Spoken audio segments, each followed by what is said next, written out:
Hello and welcome back to my channel. In today's video, I will show you what to do when Yahoo Mail temporary error it shows. So let's get started. So if your Yahoo Mail shows this error, you have to follow this easy step. So first of all, you can just restart your browser. Then you can clear your browser caches and you can make sure you are using your supported web browser and operating system, and you can sign in from your all of device and sign in back again via your Yahoo Mail. And if the problem does not solve, you can also contact to the Yahoo Mail services.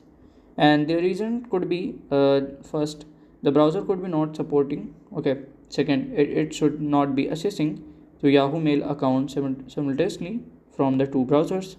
Accessing from Yahoo Mail on multiple devices from one place, it can cause the problem. So by this way you can fix it. And if you have any question, you can let me know in my comment section. And if you find this video helpful, make sure you like, subscribe and share the video. Thank you for watching.